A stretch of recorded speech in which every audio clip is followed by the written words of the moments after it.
చిన్నంబై మండల గ్రామ ప్రజలకు ఉన్న 17 గ్రామాల అందరి ప్రజలందరికీ పేరు పేరున అందరికీ నమస్కారాలు తెలుపుతూ, ముఖ్యంగా మన మండలంలో ఎక్కడ కూడా లా అండ్ ఆర్డర్ ఇష్యూ కాకుండా, దొంగతనాలు కాకుండా, మెయిన్గా రాత్రిపూట కానీ డే టైం కానీ ఒంటరిగా మహిళల్లో అభద్రతా భావం కలగకుండా, చిన్నపిల్లలు కానీ ఎవరికైనా ఎలాంటి అఘాయితం కాకుండా ఉండాలంటే మెయిన్గా మనకు రక్షణగా, ముఖ్యంగా మెయిన్గా విలేజ్ సేఫ్టీ సెక్యూరిటీ అనే ఒక ప్రోగ్రాంలో భాగంగా ప్రతి విలేజ్లో మనము సీసీ కెమెరా పెట్టుకోవడం వల్ల గ్రామానికి ముఖ్యంగా పోయేటువంటి మార్గాల ద్వారా ఆ గ్రామానికి ఎన్ని మార్గాలు ఉన్నా, గ్రామంలో మెయిన్ ఉన్నటువంటి ఒక రచ్చకడ దగ్గర కానీ, గ్రామ పంచాయతీ దగ్గర కానీ ప్రజలందరూ గుమ్మిగూడిన ప్లేస్లో సీసీ కెమెరా ఉండడం వల్ల ఎలాంటి మన ఊళ్ళో నేరం జరుగుతుందని, దానివల్ల మనకి ఏదైనా ఊరు మొత్తానికి రక్షణగా, ఎందుకంటే ఒక కెమెరా ఈక్వల్ టు 1000 మంది పోలీసులతో సమానం. ఆ విధంగా కెమెరా ద్వారా మేము ప్రీవియస్గా ఇంతవరకు ఎన్నో దొంగతనాలు కానీ, రకరకాల మర్డర్లు కానీ రకరకాల ట్రేస్ చేసినాం. కాబట్టి ప్రతి ఒక్కరూ మీ ఇంట్లో ఉన్న మీ సొమ్ము భద్రంగా, గ్రామంకు భద్రం ఉందనుకో, ఆ గ్రామం ద్వారా మండలం ద్వారా తాలూకా ద్వారా ఒక జిల్లా నుంచి రాష్ట్రం, ఆ తర్వాత దేశం.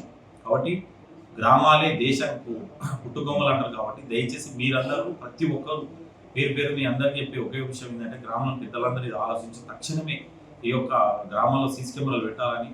ఎందుకంటే మా జిల్లా యొక్క మెయిన్గా మా ఎస్పీ గారు ఇదేంటంటే చాలా ఇంపార్టెంట్ విషయం. కాబట్టి మీరందరూ గ్రామాల కొద్ది ప్రజలతో ఈ విషయాన్ని చెప్పండి.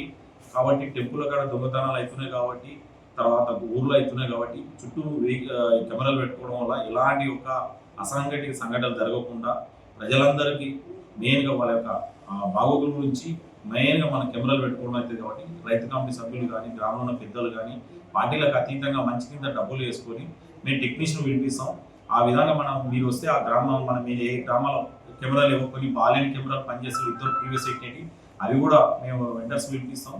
అవి వాళ్ళకి మీరు కలెక్ట్ చేసుకున్న అమౌంట్ ఇద్దరు. ఆ విధంగా కెమెరాలు పెట్టడం వల్ల మనం సేఫ్టీ సెక్యూరిటీగా మన గ్రామాన్ని ఉంచుకోవడం వల్ల ప్రజలందరికీ మనం మంచి చేసినట్టు అవుతుంది. కాబట్టి ఇప్పుడు త్వరలో కూడా లోకల్ బాడీ ఎలక్షన్ రాబోతున్నాయి. కాబట్టి గ్రామాలలో ఎవరు వస్తున్నారు, ఎవరు పోతున్నారు, ఏ కథ అని చెప్పి ప్రతి ఒక్కరికి మంచిది అవుతుంది. కాబట్టి మీరు మా యొక్క విన్నపాన్ని మనములని మాకు సహకరించి గ్రామంలో పెట్టుకుంటారని కోరుతూ ఈ యొక్క అవకాశం ఇచ్చిన మీ అందరికీ ధన్యవాదాలు చెప్తూ నమస్కారం.